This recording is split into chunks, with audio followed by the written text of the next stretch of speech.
Hola a totes i tots, soc Àngel Bereje, Gelo, d'Acció Ecologista Agro, i vull donar-vos la benvinguda a les converses de la Casa Penya. Bé, com ja sabeu, les actuals restriccions sanitàries per frenar la pandèmia de la Covid-19 ens impedeixen obrir les portes de la Casa Penya els diumenges pel matí. Però la nostra tasca d'educació ambiental no para, així que recuperem este format online amb connexions en directe, com ara els dijous a les 7:30 de la vesprada. Ara tenim la possibilitat de que la gent que està connectada en directe també puga preguntar-li en la part final de l'espai als nostres convidats o fer alguna aportació. Bé, la gravació d'esta entrevista estarà disponible de forma pública en YouTube a partir de demà. Avui el nostre tema és l'anellament científic d'aus a la Casa Penya i, per extensió, a la Marxal d'Almenara. Es tracta d'una activitat que es va iniciar així fa més de 10 anys, abans de que obriren les portes de la Casa Penya. En aquest període de temps, els anelladors han recopilat una sèrie de dades molt valuoses sobre la fauna que transita per la nostra Marxal i per això anem a parlar amb dos d'ells que ens van explicar. Per conèixer què és l'anellament i per parlar-nos sobre com s'aconsegueixen aquestes dades, tenim amb nosaltres a Pepe Carmona, anellador de l'estació de Fos Constant de la Casa Penya i membre del grup AU. Bona vesprada i benvingut, Pepe. Bona vesprada, Àngel. Què tal? Hola, hola. Ara sí que estem, ara sí que estem. I també ens acompanya David Olmos, anellador pioner, perquè va ser el que va començar amb l'estudi sistemàtic de les aus en la Marxal d'Almenara, concretament en una estació en Torberes d'Almardà. David és membre de l'Acció Ecologista Agro i també és membre del grup AU. Bona vesprada i benvingut, David. Bona vesprada als dos, Àngel, Pepe. Perfecte, vos escoltem molt bé. Bé, doncs anem el primer de tot. Voldria, Pepe, que ens explicares a la gent que pot veure aquest espai què és l'anellament i per què serveix. Bueno, muy resumidamente podemos decir que el anillamiento es un método para el marcaje de las aves, que lo que hace es individualizarlas. Es decir, lo que hacemos es ponerles a las aves que primero hemos capturado. Lo que hacemos es,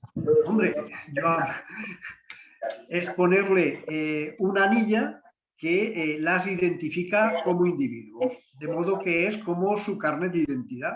Es decir, eso nos va a permitir después, si se recupera ese ave, pues saber el camino que han dado desde que se anilló hasta el sitio donde se recupera.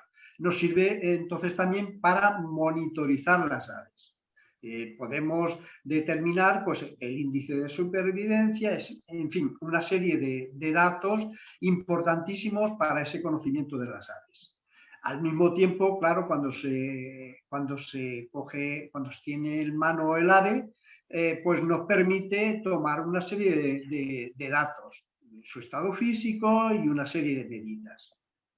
Muy bien. Básicamente es eso, es decir, poder tener en mano el ave, colocarle una marca y con esa marca se van recopilando una serie de datos que luego se acumulan en las bases de datos que tramitan las oficinas de anillamiento. A nivel de Europa, pues hay una coordinación de todas las oficinas europeas, que es EURIN, donde cualquier estudioso de las aves pues puede acudir a recabar los datos que necesite para sus estudios científicos.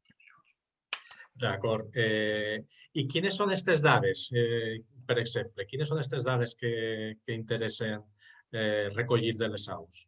Pues hombre, aparte de anotar el DNI del ave en cuestión, es decir, el número de la anilla, hay que anotar la especie a la que corresponde, el sexo, la edad del individuo y luego pues hay una serie de datos relativos a su estado físico. Se mira el índice de grasa, el nivel de músculo que tiene y el peso.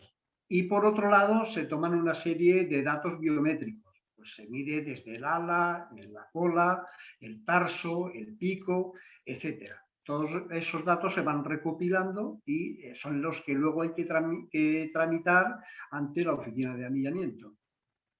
Molt bé. I per què parlem d'anellament científic? Si és científic, ha d'haver un mètode. Quina és la metodologia que s'utilitza? Evidentemente, se sigue una misma metodología en todo el mundo. La metodología pues, es utilizar medidas de precisión. No se puede meter ningún dato tampoco que no estemos seguros de ello. Para eso pues, hay una serie de códigos para que en el caso de que no se sepa, por ejemplo, con seguridad la edad de un individuo, pues no se pone. Es decir, trabajar conforme al método científico significa trabajar con datos seguros. Nunca poner datos al tuntún, porque eso tergiversaría cualquier estudio que se realice. Entonces, se habla de método científico porque se utiliza una metodología científica y precisa. I ha cit l'expressió estació d'esforç constant. Què vol dir això? Què implica tindre una estació d'esforç constant? Hombre, implica, como diría la propia frase, el que haya una continuidad en el esfuerzo que se realiza en la estación. Eso implica que a lo largo de todo el año pues hay que hacer, en la medida de lo posible, hay que hacer el anillamiento de una manera constante. Nosotros en la estación de Casa Peña, por ejemplo, venimos realizando una media de unas 3 visitas al mes, y eso lo realizas a lo largo del año, de cada año, para así, al cabo de muchos años, poder tener unos datos más o menos homogéneos y constantes. Implica básicamente eso, un esfuerzo reiterado y mantenido durante el tiempo. Pepe, jo ara volia que anares comentant sobre les imatges, com és el procés, el dia a dia d'una jornada d'anellament normal. Començant per aquesta imatge, que per a tots els anelladors suposa que vos transmetrà coses, ¿no? Evidentemente, bueno, ese es el amanecer con el que nos encontramos, con el que vamos a iniciar nuestra actividad. A esas horas, cuando empieza a rayar el sol, pues ya tenemos las redes colocadas. Entonces, esa es la imagen de la que podemos disfrutar cada vez que vamos a anillar a la estación. Corresponde además de allí, de Casa Peña. Ahí estamos tendiendo las redes con las que se van a atrapar las aves. Son redes japonesas, muy finas. Evidentemente están preparadas para especies de paseriformes, básicamente, aunque cae cualquier otro tipo de ave que se pueda arrimar por ahí. Esas son las redes. En total, en la Casa Peña colocamos 72 metros de red. Colocamos 6 redes de 12 metros cada una, lineales. Y ahí pues está un ave que ha caído, uno de los pajaritos que ha caído en la red. Que está enganchado y hay que sacarlo con sumo cuidado, evidentemente. Lo esencial en esta actividad es que las aves no sufran ningún daño. Para eso pues hace falta pues una experiencia y desde luego pues un cuidado, pues el cuidado suficiente que se adquiere con la práctica.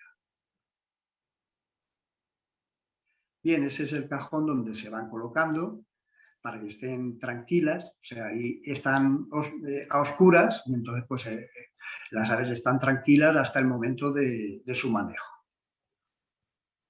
Ese es un carricerín real.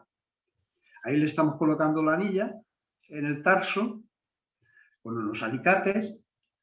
Evidentemente pues se utilizan herramientas para evitar que se produzca ningún tipo de presión indebida en la anatomía del animal. Esa es la anilla que vemos, se puede apreciar que contiene un numerito y contiene toda la dirección de remite. Es decir, eso cualquier anillador del mundo que pueda recuperar esa ave, pues podrá saber la oficina que anilló el ave y pueda ponerse en contacto con ella. I esta anella no és qualsevol. Crec que és de Brussel·les, Sí, pel que estic veient així. sí, que yo recuerdo en los últimos años ahí hemos tenido recuperaciones de Bruselas, de Museo de París, de la República Checa, de Alemania, básicamente en los últimos años de esas, de las que ahí estamos midiéndole el ala con una regla, tiene su tope y se mide pues desde el hombro hasta la punta del ala. Ahí se aprecia mejor la toma de la medida. Ahí la cola. Y ahí estamos mirándole el pico porque hay algunas especies que para determinar la edad tienes que ver, pues puede ser determinante si tiene o no manchas en la boca. Eso depende de la especie. Ahí se puede apreciar mejor. Eso parece que es un Pit-roig. Un pit-roig, efectivamente. Hay un mosquitero, le estamos midiendo nalos, desde las narinas hasta la punta del pico, una de las muchas medidas que le tomamos. Ahí le estamos soplando para ver el estado físico, es decir, si el volumen de grasa que tiene y el músculo.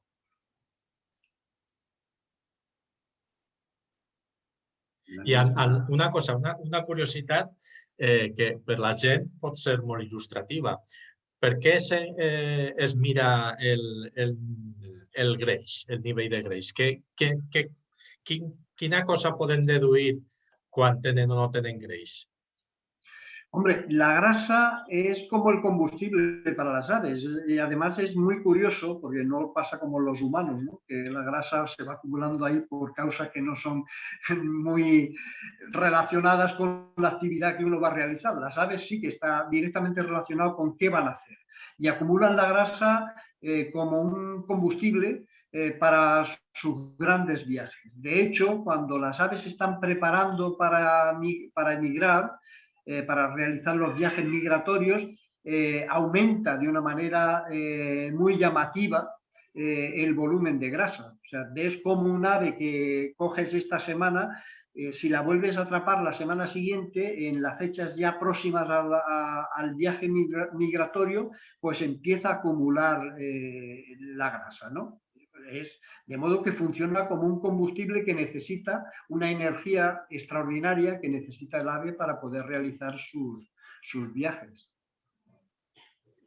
¿Y eso? Esa es una placa incubatriz, es decir, una de las cosas que podemos saber con el estudio de las aves en mano es si están criando o no. Las hembras, cuando tienen que criar, lo que hacen pues es tirar las plumas del vientre y acumulan flujo sanguíneo, de modo que eso les sirve para poder incubar luego sus huevos.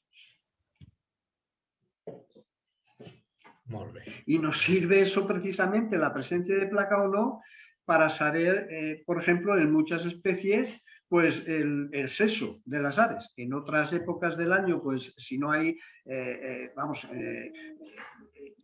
puede que no puedas determinar el sexo más que cuando estamos en época de cría, ¿no? Y desde luego para saber que efectivamente están criando, ¿no? En esos momentos. Ahí estamos pesando un mosquitero. Utilizamos pues una báscula, taramos el vasito donde lo metemos y es el sistema que utilizamos para poder tomar el peso del ave. Y se están quietos, ¿eh? Ah, sí, sí. Normalmente la mayoría de las aves que manejamos pues no están nerviosas, están tranquilas y si haces un manejo correcto, pues el ave no tiene ningún padecimiento. Ya, así estás en acción. Ahí en acción, sí. Mira, y así ya apareix David. Ahí está David con con un ave torillo. Ese ¿Qué es un poco mirabes? ¿Qué mirabes, David, en el Gomet? Pues el Gomet en agafem a voltes, és una au prou gran, és una ardeida, és de les més grans que agafem en aquestes sàrcies i li estaria mirant pues, l'edat que tenia, perquè segurament si hi ha un jove, perquè és normalment el que agafem, però hi ha que mirar les plomes de l'ala detingudament per a conèixer si és un jove o és un adult.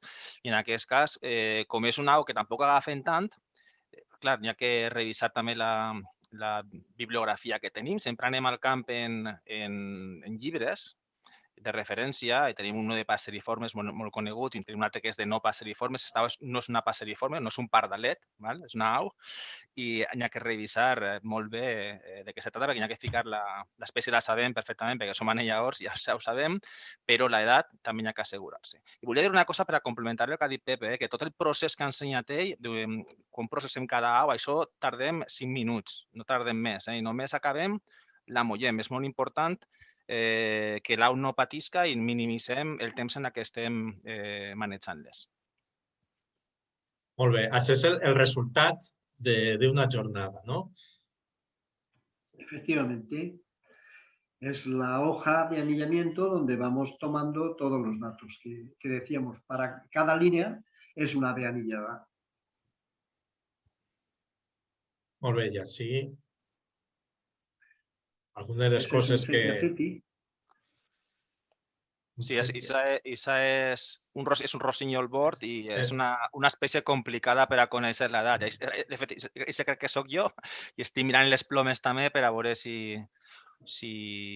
O a lo millor, bueno, no sé, a lo millor era un bosc carler comú, una locustera. Jo crec que era una locustera. Sí, perquè m'he donat compte perquè tenia mudades algunes primàries i això és el que passa.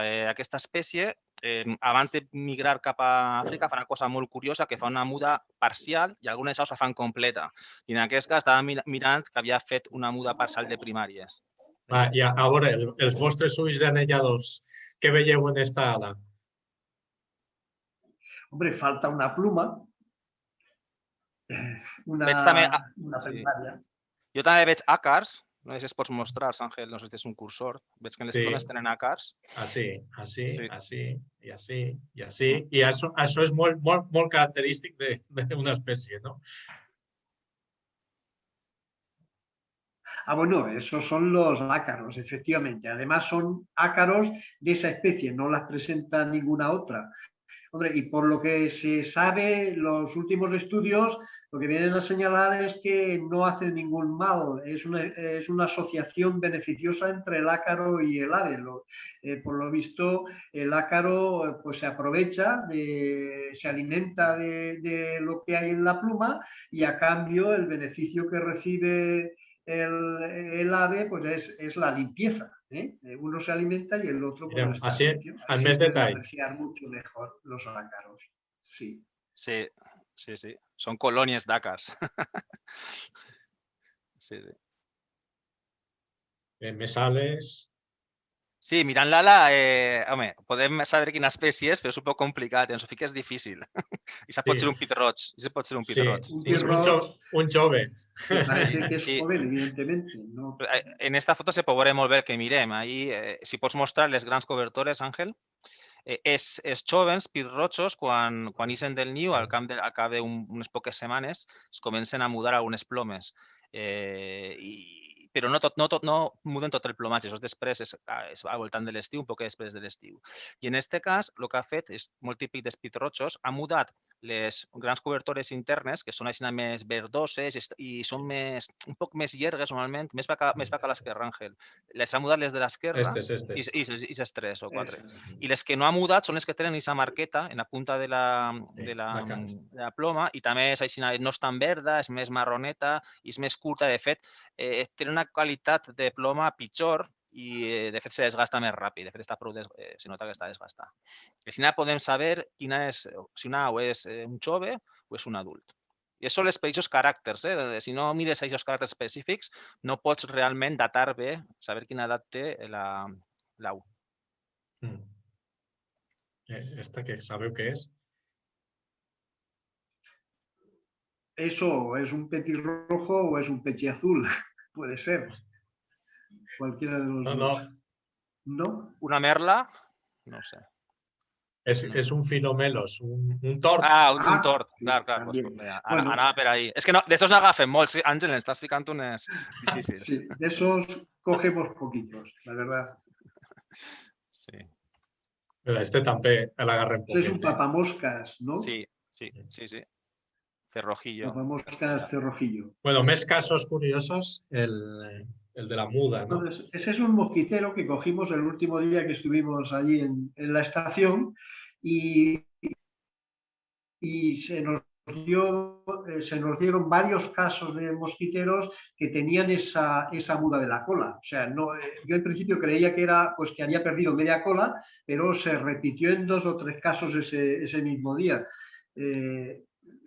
Es una cosa, normalmente en datos así que nos parecen curiosos, además los anotamos en la hoja de anillamiento, consta en las observaciones porque puede enseñarnos algo sobre la forma en que mudan esas aves. Eso es una cola, seguramente de un ceti ceti debe de ser, ¿no? Contamos las plumas. Contando que tiene 10, sabemos que es un ceti ceti, que es el único paseriforme de los que hay en el entorno en el que estamos, que tiene 10 rectrices en lugar de 12. En valencià és rossinyol bord, que és la que abans ens pensàvem que era. El rossinyol bord és el nom científic cetia ceti. Ruiseñor bastardo en castellà. Esta es una fantasma. ¿Qué? Esta es también, ¿no? No, esta es una fantasma. ¿No?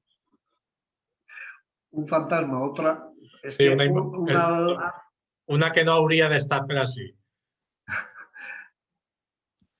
Pues si no es un cetia ceti, es una buscarla. No, és una estrilda. Una estrilda. Sí. Horror, pues no se ve el colorido de las estrildas. Hemos cogido, no se deben de anillar las estrildas. Hemos cogido 8 exactamente desde que llevamos en la estación, llevamos 10 años. O sea, portem 10 anys, és el en valencià bec de corall senegalès i és una espècie exòtica, realment són d'Àfrica. El que passa és que era una au de gàbia i les que se van escapar pues, han anat criant. I això passa en moltes zones humides de tot l'estat espanyol, no sols en la nostra zona, hi ha colònies i la població va augmentant i baixant. És una au realment molt xicoteta. Esta sí. Bueno, sí, pues una golondrina. Una oroneta. Esto també és de Cuba. No me voy a allargar massa perquè... Un zorzal. Això són coses de tot el que es podem trobar anellat, no? Totes les possibilitats. Se presenta un bulto ahí. Sí. Los ruiseñores bastardos, por ejemplo, suelen presentar ese tipo de malformaciones. Y eso es un mosquiterillo también con la cola, como decíamos antes, la misma característica. Molt bé. I el final de cada torn d'anellament acaba amb això. Claro, con la puesta en libertad del ave. Ese es el amigo Cisco, que era mi acompañante habitual allí en la estación durante muchos años. Sí, des d'ací li fem este xicotet homenatge. D'ací 2 setmanes també parlem amb Olga, la seva dona, que es donarà una visió de lo que és viure així dintre de la Marchal. I bé, i així el resultat de l'anellament. Sí, és un mosquiter que ja sí, que l'hem lliurat i li has fet una foto tu o qui siga i està en el Senill, dins de la Marchal, fent la seva vida. Molt bé. Tot això era per mostrar la complexitat que té una jornada d'anellament, totes les possibilitats que poden haver. Això és un recull, exemples, no? Perquè és per donar la idea de la tasca que suposa tot això. I ara anem a parlar a la gent. ¿Això está pagat de alguna manera? Hombre, es una actividad que se hace básicamente por voluntariado. Pagar, Hay veces pues, campañas que pueden estar financiadas. En principio, nosotros habitualmente en la estación de esfuerzo constante de Casa Peña, como tantas otras que tiene el Grupo AU a lo largo de la provincia de Castellón, desde luego están hechas por voluntariado y por amor al arte, por amor a la ciencia en este caso, evidentemente. Molt bé. Nosotros, el Grupo AU, hemos colaborado, por ejemplo, en el proyecto LIFE, financiado por la Unión Europea, para estudiar específicamente el carnicerín cejudo, pero habitualmente esta es una actividad que en todo el mundo se suele hacer básicamente por voluntariado. Es ciencia ciudadana. Bé, aleshores, això se fa per voluntariat, però què ha de fer una persona si vol ser anellador? Quins són els passos que ha de seguir? N'hi ha uns estudis per ser anellador?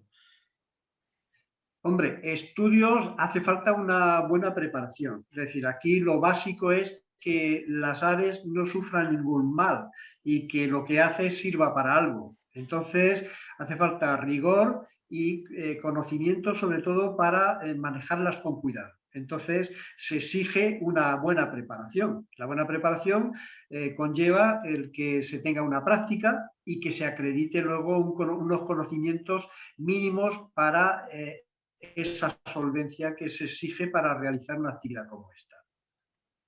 Bé, David, no sembla senzill arribar a aquest punt, no? Tu, per la teua experiència, per aconseguir el carnet d'anellador, quina va ser? Com ho vas fer per aconseguir este permís d'anellador, David? Jo el vaig aconseguir, jo vaig tindre, al final vaig aconseguir el permís, ara ho explicaré com s'aconseguís, en 2010, fa 11 anys, i la normativa és més o menys la mateixa, i ho vaig a explicar. Primer de tot hi ha una normativa, no és que arriba avui i diu que ho fas bé i te donarà el carnet, no. Hi ha uns requisits que n'hi ha que seguir i cada oficina d'anellament té més o menys els mateixos requisits, i una vegada tens els requisits, hi ha un examen teòric. Aquest examen teòric és extremadament difícil i ara vaig explicar en què consisteix els prerequisits. N'hi ha que tindre anellades almenys per anar a jornades d'anellament, crec que són mínim de 50 jornades d'anellament, però en la pràctica fan falta un mínim d'unes 100 jornades. Jo crec que abans que jo em fes l'examen vaig fer més de 100 jornades. N'hi ha que agafar també 100 espècies diferents, o 50, que no sé si són 50, crec que són 50 espècies diferents. No és fàcil, perquè, per exemple, en la Marxal d'Almenara, en 10 anys, hem anellat en total 59 espècies. Aleshores, si tu vols ser anellador i has d'anellar o capturar, estar en una jornada amb 50 espècies, has de moure't, perquè si no, no vas a aconseguir-les. Has d'anar a diferents espais, a una Marxal, has d'anar a la muntanya i a altres llocs en altres anelladors. I, a banda, tampoc te compten d'una mateixa espècie, no te compten més de 100 aus. Aleshores, si has agafat 100 aus, 100 mosquiters, mosquiter és una au molt comuna, ja no pots comptar més de 100. I una volta has fet tot això, que en el meu cas jo vaig tardar 2 anys i ja t'he dit que vaig fer més de 100 jornades, el que vol dir almenys una volta a la setmana, moltes setmanes anellava 2 i 3 vegades. I on anaves? On anaves a anellar? Sí, mira, puc contar també la història de com me vaig interessar. Sea Overlife va fer una jornada d'anellament en els estanys d'Almenara i a mi m'agradaven ja les aus i m'agradava l'ornitologia i observació d'aus i fotos d'aus, tot això. Jo no era un principiant, però clar, quan vaig veure tot el que se podria saber del que és l'anellament per l'anellament, ja em vaig interessar i sobretot jo tenia en ment crear una estació de Marxal d'Almenara. Per això realment vaig fer tot l'esforç de passar per tot el procés d'aprenentatge del que és l'anellament. I, clar, me'n recordo que en aquesta època, poc abans, vaig estar en el Delta de l'Ebre i vaig conèixer a Miquel Tirado i també crec que a Vicent Esteller també, que són 2 membres del grup AU. I el que vaig fer és immediatament contactar-los per veure com podia aprendre, perquè jo sabia que ells eren anelladors, i vaig començar a fer jornades en ells. I entre jornades en Miquel, en Vicent i després també el nostre coordinador de grup, Joan Castany, vaig fer la majoria de les jornades. Ara bé, jo com visc a Madrid, quan estava a Madrid, que no estava de cap de setmana o de... Este és Joan Castany, el coordinador, o de vacances en el meu poble, en Almenara, a Madrid també vaig fer moltes jornades en diferents grups d'anellament d'ací de la zona. I gràcies a això, en 2 anys, ja t'he dit, vaig fer més de 100 jornades, no sé quantes aus realment vaig anellar, però més que 1.000 o 2.000 o moltes més de les necessàries. I al final, com dic, hi ha un examen teòric que és molt complicat. Allí en l'examen teòric te poden preguntar, bàsicament el que has de saber és totes les espècies que hi ha en el Paleàrtic occidental, en Europa, que hi ha presents en Europa. Ja no és només les espècies d'aus que poden arribar a Espanya, sinó també les espècies prou rares que pràcticament mai arriben a Espanya o que no arriben a Espanya, i també hi ha de conèixer-les, totes les d'Europa. Hi ha que conèixer l'espècie, saber identificar-la, saber datar, saber sexar, totes aquestes coses, eso que te pueden preguntar, és molt complicat. En l'examen teòric tens una foto, con les fotos que estàs passant ara mateix, Àngel, i te pregunten, te diuen quina espècie és, o és esta espècie, quina edat té, o és esta espècie, quin sexe té, etc. I no és fàcil. No és fàcil. Bé, David, ¿y tú en quin any al final vas aconseguir el permís d'anellador? Sí, en 2010, crec que va ser en l'estiu de 2010 i de fet poc després van començar a fer algunes jornades a la marxa d'Almenara, van començar a fer de prova en terme de Benavites en la partida de la Closa, que està tirant cap a Almenara, prou proper de la mar. I pocs mesos després van trobar un lloc per anellar més regularment, que era en les Torberes d'Almardà. És just on està el que és la Torbera, molt bé, ahí, a l'oest de la Torbera. De fet, això són microreserves de flora, doncs entremig de la microreserva de flora. Sempre hem buscat llocs, per exemple, que estiguin protegits, que estiguin en custòdia per Acció Ecologista d'Agró i on no se caçara. I, de fet, hem tingut sort de que hem pogut aconseguir lloc. Això allà anellarem de finals de 2010 fins meitat de 2017. O sigui, 6 anys i mig. Estiguem 6 anys i mig. Vam estar en 2 llocs, però molt propet, bàsicament era el mateix lloc. Aquesta era l'última zona. Aquesta era la primera zona, crec. Aquesta era la primera zona d'Entorberes. I l'altre, el camí, era la segona zona, perquè aquesta zona s'inundava. Ja sabeu que hi ha problemes d'inundació en aquesta zona de la marxa d'Almenara. Era pràcticament impossible anellar. Sí, havien d'accedir a aquests palets que van ficar. Era impossible, van tindre de canviar-la de lloc una miqueta, uns 100-200 metres, que és el camí que has ensenyat abans. I vam estar 6 anys i mig i el que va passar després és que la Torbera va començar a fer... És una imatge de... Van ficar un toldo, això és en ple estiu, que feia molta calor, veus la taula, la canellem, els prismàtics, tot el material per anellar, i les arts estan al fons. Aquest és el camí on la tenia abans en Torberes. I van tindre que moure una altra volta, això va ser meitat de... Està Sipco també, meitat de 2017, perquè les torberes van començar a extraure torba d'aquesta zona. Aleshores era impossible continuar anellant allí.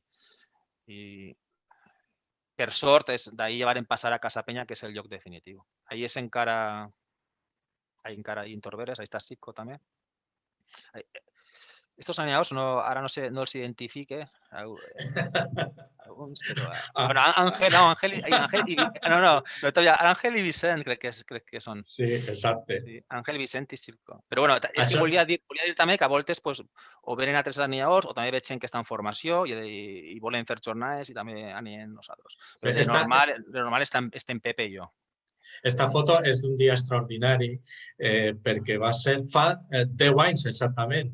Va ser el 5 de febrer de 2011 que es van inaugurar el primer observatori que tenim al camí de Cantarrana, que és on ara actualment està l'estació, i va haver molta gent convidada a moltes activitats, entre elles esta jornada oberta d'anellament que va passar molta gent a veure'ns. I va ser un dia espectacular, perquè jo recordo, fins i tot vam agarrar, crec que un colibita estranger, que va ser prou entretingut.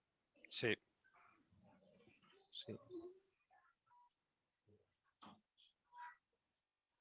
Aquí està Olga també, en la foto. Sí. No, de fet, a mi aquest dia jo no estava, igual no me sona. Això pareix una... A veure... Una polla d'aigua. Una polla d'aigua, no? Sí. Un xove de polla d'aigua. Això és molt raro, que en aquest tipus d'espècies és raro, però a voltes sí que les capturem. Bé, acaba de parlar de la inauguració del primer observatori, però després La Casa Penya va tardar encara uns anys en obrir-se, però des de que s'ha obert la Casa Penya, en què ha afectat això al funcionament de l'estació d'esforç constant? Pepe, vols tu Hombre, contestar? Sí. yo creo que ha sido un apoyo, vamos, maravilloso el que hemos tenido de Agro desde siempre, desde que se abrió la Casa Peña. Pues allí podemos dejar nuestros trastos, se ocupan ellos de quitar la hierba, es decir, es un apoyo, bueno, inconmensurable. Y aparte, pues tenemos pues la suerte de poder compartir muchas jornadas. Nos visita Enric, nos visitan compañeros de Agro. Yo creo que, vamos, realizan una labor que yo creo que se está notando de fangueo, etcétera, que hace pues que yo creo que con el tiempo pues el volumen de especies que se podrán que se irán quedando ahí cada vez será mayor en la medida en que el entorno se va mejorando paulatinamente. Clar. Molt bé. Bé, jo ara volia fer amb David, que sé que ha estat treballant sobre totes les dades d'estos 10 anys d'anellament, volia repassar un poquet en aquestes dades alguns trets importants, com per exemple quantes espècies s'han pogut estudiar gràcies a l'anellament en aquests 10 anys. Sí, el que he fet és analitzar les 10 anys complets, de 2011 a 2020, fins a desembre, i en total hem capturat 59 espècies diferents. Val? Ara, i 6.500 aus, 6.500 aus, 59 espècies.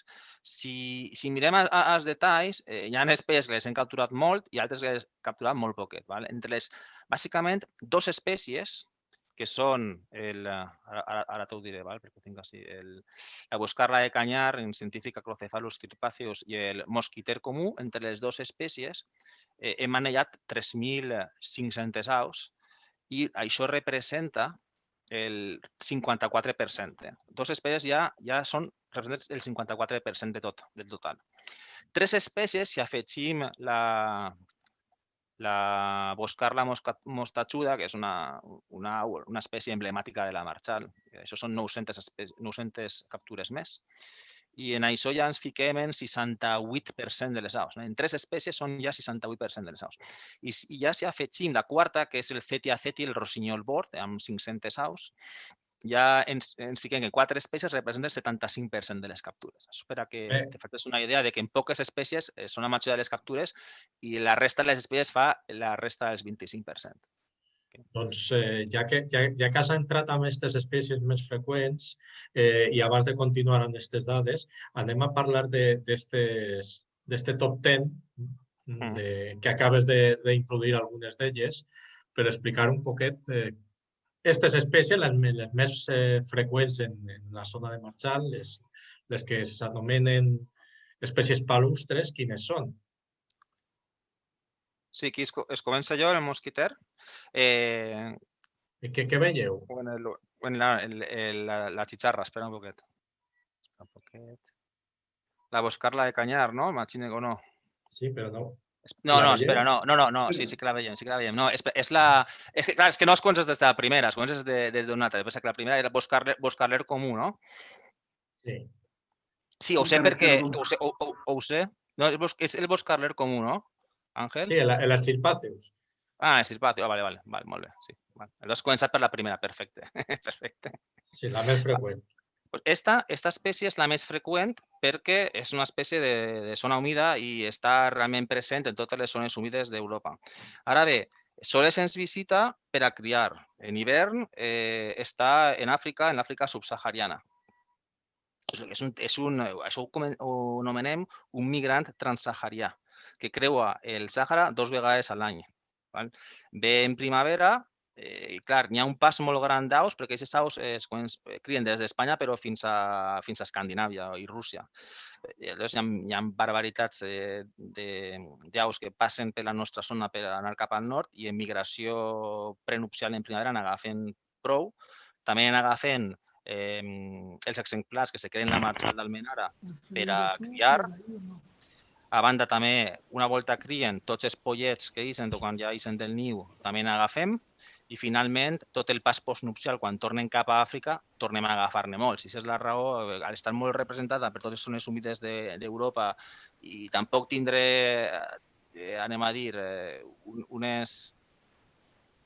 uns requeriments molt alts de qualitat d'aigua, etc.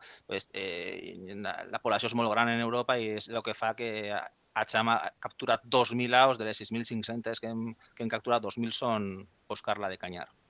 Pepe, el següent del top 10. Hombre, el mosquitero, aunque no cría allí en la marjal, es el más abundante con mucho de las invernantes. Este viene solamente a invernar. Es una ave muy pequeñita, muy abundante y bueno, está o bien en paso o bien invernando. Ahora dentro de pocos días pues empezarán también a subir los que han ido a invernar más al sur, pues pasarán también por allí, aparte de la población que hay invernando que empezará a alargarse. Ya empieza, en la última jornada ya se notaba el aumento de grasa y demás, la aparición de la grasa, ¿no? que semanas atrás pues estaban secos de grasa, van acumulando pues, para hacer su viaje. Y este es el carricerín real. Es, como decía David, uno de los emblemáticos. Ahora. Aquí otra vez. De nuevo el mosquitero. Sí, ara David. Sí. Aquesta és la moscarla mostachuda, que, de fet, el nostre coordinador de grup, Joan Castany, va fer una tesi doctoral sobre aquesta espècie i és una espècie, doncs, esta sí que és molt selectiva en quant a hàbitat, no és com la boscarla de Canyar. Realment, tenim la sort a la marxal d'Almenara que estiga present i, de fet, està tot l'any. Hi ha exemplars que hivernen a la marxal d'Almenara i hi ha altres exemplars que crien a la marxal d'Almenara. I tot això ho tenim controlat i tinc la sort perquè no totes les zones humides tenen la sort de tindre esta au o no en la quantitat en la que està present a la marxal d'Almenara. I n'agafaven tant a l'altra localització de Torberes del Margrà com ara en Casa Penya també l'agafem. I vaja, de fet, està en la mateixa família que la boscarla de Canyar. Quan he comentat que la boscarla de Canyar és un migrant transsaharià i passa l'hivern a l'Àfrica, esta espècie en concret, hi ha diverses espècies d'aquesta família que fan exactament el mateix, totes van a Àfrica i tornen, però en aquest cas és l'única que se queda per així, se queda a invernar a la nostra zona. També evidentment, fan migracions curtes d'uns centenars de quilòmetres màxim. Per exemple, també m'ha agafat algunes aus que s'anaven en França, després les agafem en la nostra zona. O també realment tenim recaptures entre altres estacions de Castelló del grup AU, per exemple, de les Torberes de Torreblanca o el Prat de Cabanes o les Goles del Millars i la marxal d'Almenara. El següent del top 10, Pepe. Hombre, el Cetiaceti, el ruiseñor bastardo, de hecho, es un ave que es bastante estable, es residente ahí básicamente. De hecho, es la que más se recupera. Hay algunas que la hemos, en el corto espacio que llevamos, de 4 o 5 años, igual pues has recuperado una ave de esta especie, pues la has recuperado 10 o 12 veces. O sea, no es difícil volverla a atrapar, ¿no? I a les dades que teniu, en qüestió longevitat, sabeu quina és l'au que des del primer anellament a l'última recuperació ha pogut viure més? No tinc les dades així, O sigui, les puc tindre, però me puc tardar un poc. Si vols, ho vaig mirant mentre que parlem. Res, no és per curiositat. Però, clar, a veure, la majoria les recuperem poc després de ser anellades. Llavors hi ha casos que les recuperem un any després o 2, o casos excepcionals potser fins a 5 anys després o inclús més. Però lo normal és recuperar-les poc després, perquè hi ha també molta mortaldat entre les aus, especialment les joves. Per tant, també hi ha altres aus que potser passen per la marxa d'Almenara en moments puntuals i potser la podem agafar una jornada i la jornada següent, però ja no la tornem a agafar mai més.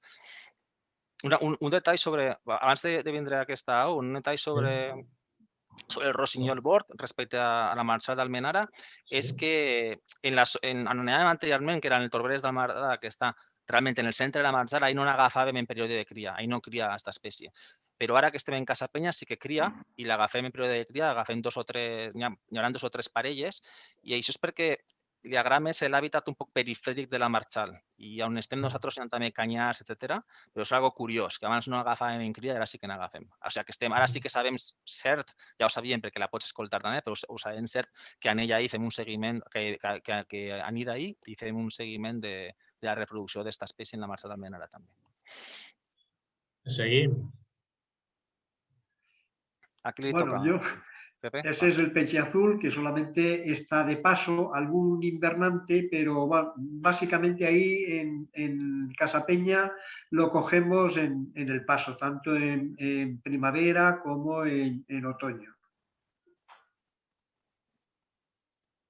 Es un pájaro muy bonito, algunos hemos cogido de Alemania. Y bien, ahí no cría, evidentemente. David. Sí, és un blauet. És una espècie molt bonica. De fet, a veure, l'agafem sobretot en estiu i no, és més que res, són migrants o aus que després de l'estiu n'agafem més, agafem molts jóvens, després continuem agafant més o menys algun durant l'hivern i en època reproductora no en solem agafar, però sí que pot ser que pensem que algunes aus poden crear la marxa d'Almenara, però realment en la nostra zona no és. Y no es un paseriforme, es un no paseriforme el blauet. Pepe. Hombre, el petirrojo tampoco cría ahí, también es invernante. Y bien, de este sí que tenemos algunas recuperaciones. De un año a otro es un ave que le gusta frecuentar las mismas zonas, porque de hecho por eso hay esas recuperaciones. David. Mira, he trobat ja les dades del temps. Acabo de mirar-ho, que tinc les dades davant de mi. I hi ha un melanopògon. El melanopògon és el... Espera, que tinc que agafar a buscar la mostatxuda. Sí. El melanopògon tenim uno de 1.800 dies. O sigui, 1.800 dies, si ho dividim entre 365, doncs... 6 anys? Sí, exacte. Te dona, bueno, 5 anys. 5 anys. 5 anys i pico. Uau. Sí, 5 anys. Sí, a veure, de fet tindré també les dades, a veure, el vam anellar el vam recuperar en juny de 2017 i el vam anellar en juliol de 2012. El vam anellar com un jove, Quan vam anellar en 2012 era un jove, va néixer aquest any i el vam recuperar en 2017 quan ja tenia 5 anys. O sigui que és un fidel a la zona. Sí, és possible que la farem múltiples voltes. De fet, a veure, estic mirant ara l'anella. Sí, de fet el vam agafar perquè les últimes 4 captures d'exemplars més majors, anem a dir, en més edat, són del mateix exemplar, d'aquest exemplar. Van tornar a agafar a veure, espera. Sí, de fet, en 2010 el van agafar 4 vegades. Segurament el van agafar múltiples vegades en aquests 5 anys. Bé, doncs anem a les últimes del top 10.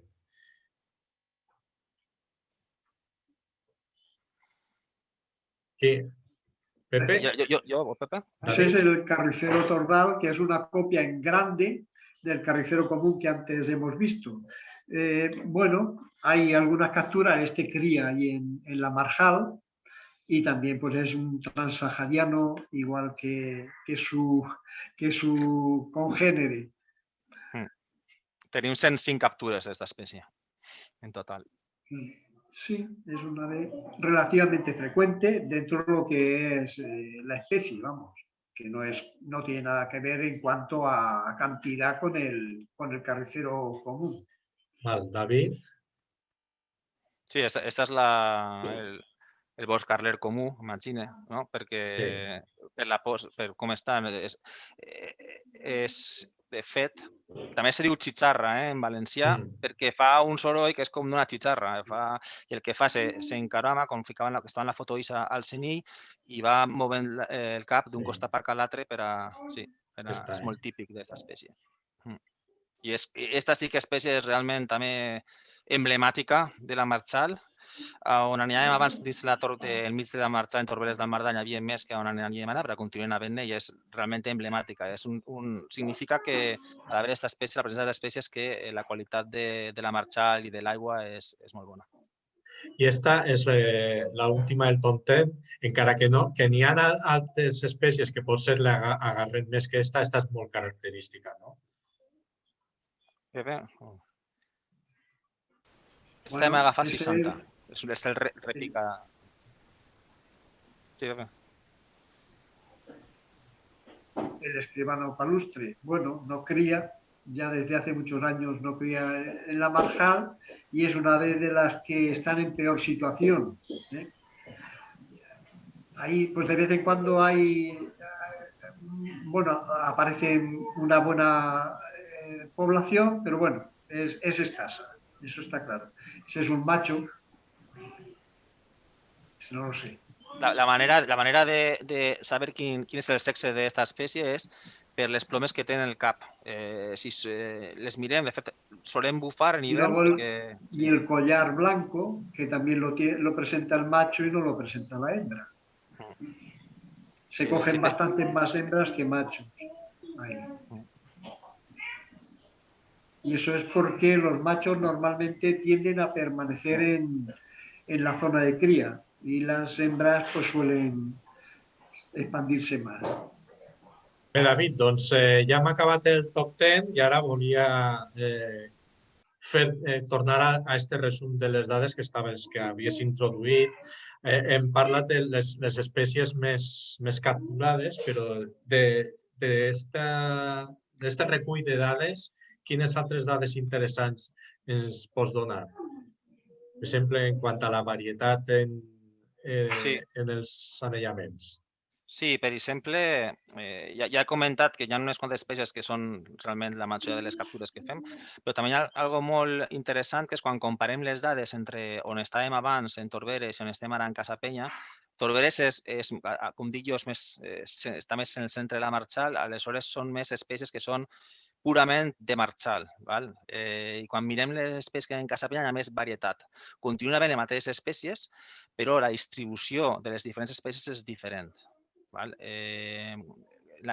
exemple, en Casa Penya agafem moltes menys oronetes que agafem en Torberes. També agafem menys... Agafem també menys, un poquet menys de boscarra mostatxuda. Agafem prou menys de boscaler comú, però per una altra banda agafem més blauets, agafem més pitrotxos, agafem més teuladins i agafem també més repicatalons, que és l'última espècie que has mostrat. Això és curiós, però clar, la causa és que l'hàbitat no és exactament el mateix, encara que les dues estacions estan a una distància millor de 700 metres. Esta és una estat. Esta no és gens freqüent. Crec que és l'única volta que s'ha capturat. S'ha capturat 2 voltes, de fet, estem mirant les dades. Esta és la Acrocephalus paludicola, boscarla d'aigua. S'ha capturat 2 voltes i és el que ha explicat Pepe abans, que vam estar col·laborant en un LIFE, un projecte europeu, per a la investigació d'aquesta espècie, perquè està realment en una situació prou preocupant, crec que el seu estat és de vulnerable.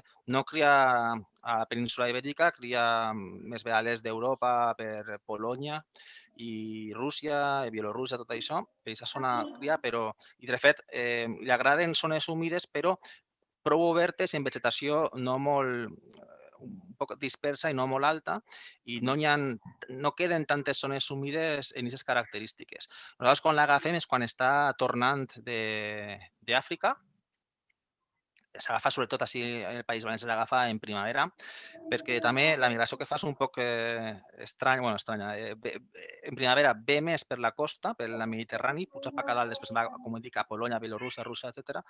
I quan torna a la tardor fa una migració més cap a l'interior de la península. Passa per les Navas, en Palència, crec que és, no, Àngel? I per la zona més del centre peninsular, per a tornar en la tardor. I, clar, en primavera hi ha aquest estudi que s'està fent, s'ha fet per el LIFE, el projecte europeu, i en diferents espais humits del País Valencià. I hem tingut la sort d'agafar nosaltres dos, però en Torberes del Mardà, en Cabanes, en el Prat de Cabanes s'han agafat prou exemples gràcies a aquest estudi. Bé, i parlant de xifres total, quina és la quantitat total d'aus anellades en estos 10 anys? Són 6.500 aus anellades. 6.000? Sí, 6.500 de 59 espècies diferents. Sí. Són 5.100 anellaments i 5.100 anelles hem utilitzat i 1.350 recaptures. I d'aquestes recaptures, quantes eren de fora? De fora, val, espera un poquet. De fora, o sigui, d'aquestes 1.350 recaptures en total, les pròpies, que hem fet pròpies, són 1.278, val? I de fora, no pròpies, són 68 recaptures. Hem fet nosaltres, hem capturat nosaltres. Perquè, clar, les aus que nosaltres anellem també són recapturades per altres anelladors en altres zones, en altres llocs d'Europa. I quines xifres tenen? I aquestes dades les tenim, però no és tan fàcil de compilar, perquè això ens arriba en informes de recaptura, que ens arriben de tant en tant i més o menys seran unes xifres paregudes. Són 68, si se centrem en les que hem fet nosaltres, les que hem agafat aus que hem capturat nosaltres, però l'anella no l'havíem ficat nosaltres, en total són 68 de 9 espècies, i de 68, 53 són realment externes al grup AU, perquè jo classifico així, hi ha 53 que són externes al grup AU. Entre el grup AU, entre diferents estacions que tenim el grup AU sota la província de Castelló, la nostra, que és la més meridional, que està en la marxa d'Almenara i en termes Sagunt, hem recapturat nosaltres 6 que han sigut anellades per altres membres del grup AU, per exemple, en Prat de Cabanes, Bolers de Mias, etc. I també hi ha hagut 9 casos en els que hem recuperat aus en Casa Penya que havíem anellat nosaltres en Torberes. De les externes, de les 53 que comentàvem, que són externes, que realment són externes de Castelló, anem a dir, i també tinc les dades d'on són, i vos vaig a comentar un poquet quines, a on s'havien anellat. Espera que arribi a veure. Vos dono uns quants exemples. Les zones, són sobretot zones humides que hi ha properes en la província de València. Per exemple, la Marxal de Rafalell i Vistabella hi ha dos exemples que vam recuperar nosaltres, que vam estar anellats en la Marxal de Rafalell i Vistabella. Això està en Pola de Farnals i Massamagrell. Una zona en la que tenim moltes recaptures és la reserva del tancat de la Pipa en l'Albufera, que està al nord de l'Albufera, si no estic equivocat. Ahí tenim 11 recaptures en total. En 11 aus que van ser anellades allà al nord de l'Albufera i han sigut recapturades en la Marxal d'Almenara. Hi ha molt de comunicació, anem a dir, entre aquestes dues estacions d'anellament. I són 3 melanopògon, la mostachuda, a buscar la mostachuda, 7 estirpacios, que és la que més anellem, la buscar la de Canyar, i un remiz pendulinus, que... Espera que... Apareix. Així en tenim. Exacte. A veure, i l'Albufera també, i l'Albufera en altres llocs també, com el tancat de l'Illa i el tancat de Milla, crec que estan al sud els dos. També tenim molt d'intercanvi. El tancat de l'Illa tenim 11 exemplars també, i en el tancat de Milla tenim 2. Això són les zones humides que estan properes en l'Albufera. També algun intercanvi en la Marxal del Moro. i bueno, també en Pego, en Junqueres, en Pego també tenim uns quants, tenim uns tres aus que hem recuperat. I després, en quant a les, fora de lo que és el País Valencià, pues, també tenim recuperacions d'aus que van ser anellades a Holanda, a Alemanya, a Suïssa, a França, diversos casos. En moltes ocasions se tracta de mosquiters comuns, però també de boscarles, de canyar, etc. A voltes tenim també certes sorpreses, com per exemple algun pit blau, que hem mostrat abans, que havia sigut anellat en l'estranger. I igualment també, a veure, i també tenim intercanvis en l'estat espanyol, fora del País Valencià, però que no són llocs de l'estranger. Per exemple, en la Laguna de la Veguilla, que és Alcázar de San Juan, en Ciudad Real. També tenim en Saragossa, en Cascarro, que és un municipi de Bastrit. I Tarragona, també alguna de Barcelona, Tarragona, Canalbell, també una de la província de Barcelona i alguna de la província de Madrid, també. Però sobretot, ja t'he dit, són primer les recaptures que fem nosaltres, que fem també en el grup Au en Castelló i en la zona de l'Albufera. Això és la majoria de les recaptures externes que fem. Bé, són 10 anys de dades i crec que encara n'hi ha molta feina per fer amb elles, no? Per exemple, perquè si estem parlant de les recaptures, de les diferents espècies, de la quantitat de cada espècie, de la freqüència per mesos, també, però després s'ha d'aprofundir, no? en realment l'estadística per a cada espècie en totes les mesures, en totes les dades que agarreu, i això porta molt de feina, no? Sí, voldria comentar també que totes les dades que heu vist, que Àngel ha mostrat una fulla d'anellament, això ho prenem en el camp, totes aquestes dades després s'informatitzen. I és un treball que també hem de fer, no és només anellar i apuntar les dades, sinó després les enregistrem en un programa que tenim, que tots els membres del grup Au utilitzem el mateix programa i al final de l'any s'assegurem que tota la informació és correcta, de que no hi ha ninguna anella que s'ha extraviat, que totes les anelles que tenim han sigut anellades, tot és correcte, els números són correctes, etc. Fem unes comprovacions en les que tardem prou dies. De fet, ho faig sobretot jo, l'encarregat de les dades en el grup Au soc jo. I a final d'any ho enviem a la nostra oficina d'anellament, que és Aranzadi, que està en el País Basc. I ho enviem, ells també fan una comprovació i una volta tenen les dades ja se fa la tramitació que fan en el que és a nivell europeu. Bé, doncs moltes gràcies. Jo crec que com que aquestes dades són prou significatives i crec que amb un anàlisi més tranquil podem fer una publicació per donar a conèixer tot això més tranquil·lament a la gent que pugui consultar-ho i tot.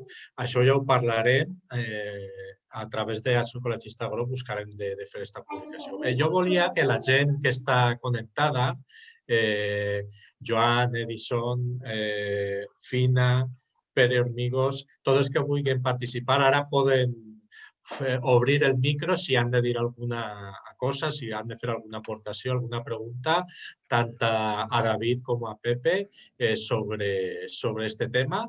És el moment de fer-ho perquè estem ja acabant.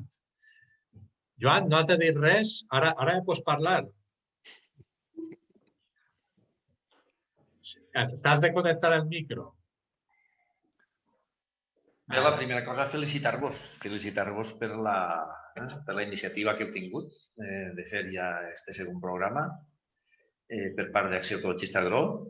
Diguem que som és un joc d'intersecció. Som d'Acció Ecologista Agro i pertanyem al grup Au, d'acord? I això, a mi com a coordinador m'ompli de plaer i de goig veure quines ganes, sobretot Pepe, ara que està així, i David quan està, clar, van a fer l'estació d'esforç constant, que no és poquet, no? També és veritat que abans havíeu comentat que si rebíem diners d'això. Els diners que rebem són els diners que s'estalviem en psicòlegs, que no és poquet. Està bé, està bé, està bé. És important, o sigui que ens agrada el camp i és una manera d'estar això a l'aire lliure i de viure unes experiències increïbles com heu vist i com ho han explicat perfectament els nostres companys, als quals felicite, no? En estos 10 anys. Jo recordo, David, quan se'ns pegava a rodar, i a Pepe igual, no? I vaig ser, vam dir, no? Quan vam decidir anar allí al Mardà, discutíem si no, si fem una estació més còmoda, si no fem una estació més còmoda, si la posem, si qui anirà, la implicació que en un principi teníem. Miquel i jo estàvem fins al Pirri perquè portem diverses estacions dels Foscos tant a la vegada també. I al final, entre tots, se va poder aconseguir i ara està consolidat ja l'estació dels Foscos també de Casa Penya, no? I no res, jo ja calle i passa la veu a altres persones. Vinga, enhorabona. Gràcies, gràcies.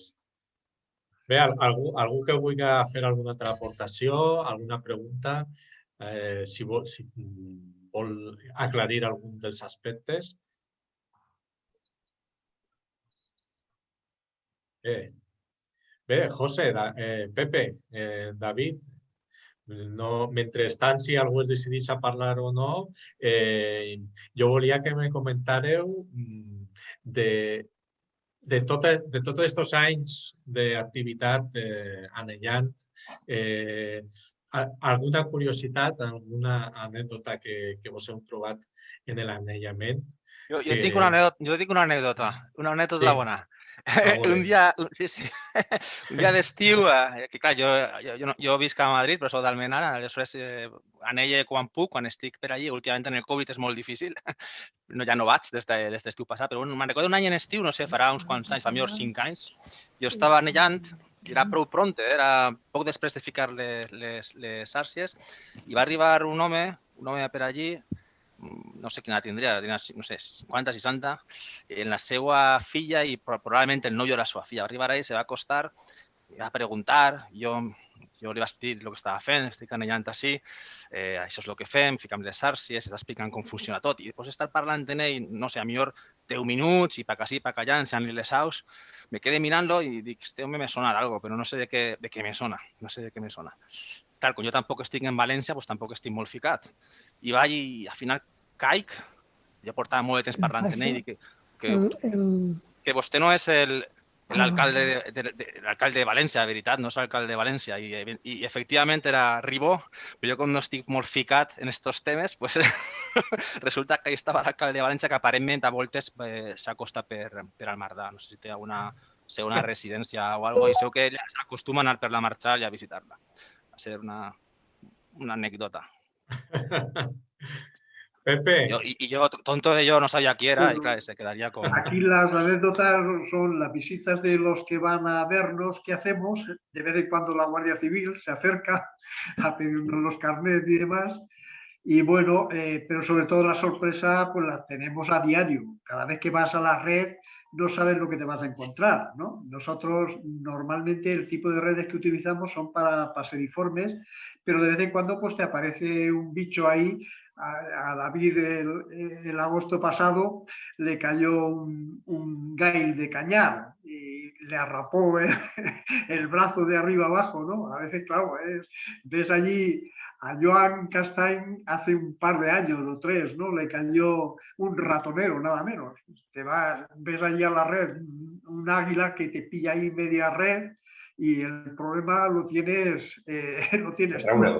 Normalmente son pacíficos casi todas las aves que cogemos, pero hay algunos que tienen una mala leche que tienes que andar con mucho cuidado, claro.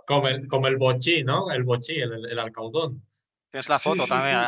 La foto. Hombre, yo lo primero que hago es ponerme los guantes de cambiar las ruedas para ir a sacarlos si alguna vez me cae en la red, ¿no? Y una otra cosa también puede pasar es que una altra cosa molt estranya que a voltes ha passat, però és prou raro que passi, és que te caiga una rata penada també. En estiu, si pares molt pronte, pot donar el cas de que caiga. I clar, en això hi ha que tenir molt de cuidado perquè ja sabeu que són transmissores de ràbia, etc. i també trenquen la sàrcia, s'apanyen per trencar la sàrcia en les dents, però això també a voltes ha passat també. Sí. Jo també voldria comentar, Sí. si és un segon només, la importància que té aquesta activitat que fem en el tema de l'educació ambiental. És a dir, penseu que estem a la Marxal d'Almenara.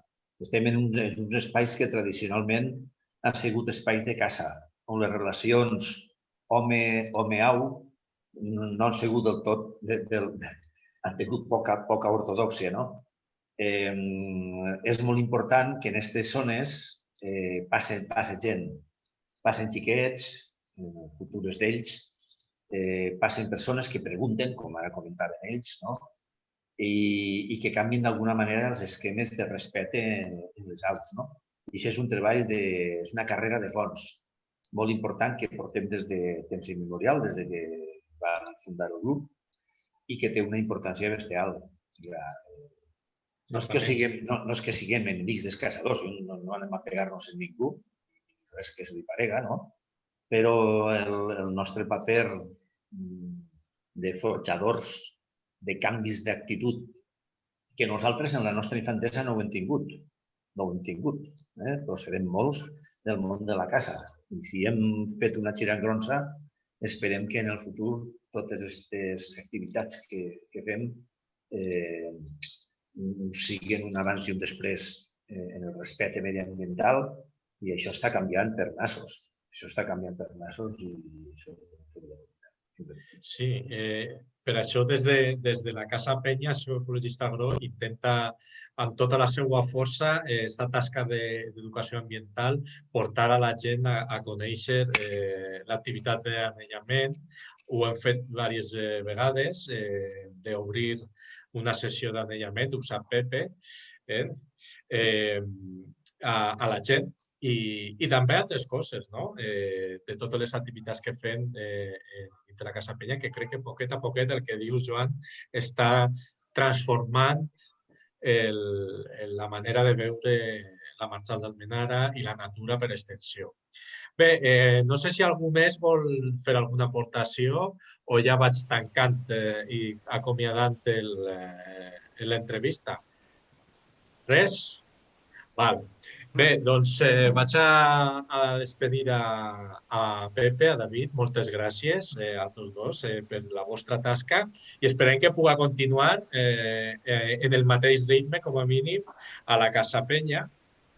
I també gràcies a tots els assistents que heu estat així en directe seguint. Pere, vols dir alguna cosa, Pere? Sí, volia donar un abraç virtual a David. Igualment, Pere. M'alegre de veure't. Fa ja molt temps que no se veiem, Sí, la veritat és que sí, desgraciadament així és. I igual tardem un poquet més en veure'ns per la situació en la que estem. Però quan puguem, se saludarem. Gràcies a eines com esta, la de Zoom, podem veure'ns les cares encara que sigui en la distància i poder compartir aquesta afició que tenim tots. Bé, doncs això, moltes gràcies i jo vos convide a assistir així el dijous que ve a la següent connexió. Jo tinc així a Miguel Crespo i jo crec que aprofitaria perquè ell ens explicara qui serà el convidat la setmana que ve en aquestes converses a la Casa Penya. Miguel, bona vesprada. Bona vesprada, hola a tots, que he estat callat i no us he fet preguntes. La setmana que ve, en la conversa de la Casa Penya, tenim a Ximo Badenés, que imagino que algú de vosaltres el coneixerà i és la persona encarregada de gestionar les turbines del Realenc, de la gola del Realenc. I amb ell la idea és un poc parlar de la gestió de l'aigua, dels nivells de l'aigua en la Marxal, i també de parlar de com és possible compatibilitzar el que és l'ús agrícola d'una zona humida, com és la Marxal d'Almenara, amb la conservació. I de pas parlarem també un poc de la gola de Quartell i de les propostes que estem fent en Acció Ecologista Agro per a la gestió de la gola de Quartell. Perfecte, doncs vos esperem així, a tots els que vulgueu assistir també i si voleu preparar alguna pregunta a Ximo Badenés, serà el dijous que ve, el dia, crec que és dia 18, el 18 de febrer a les 7:30 de la vesprada per a tots els que vulgueu assistir. Jo tanque així l'emissió en directe i I res, vos esperem així amb Miguel la setmana que ve en una altra conversa a la Casa de Penya. Adeu!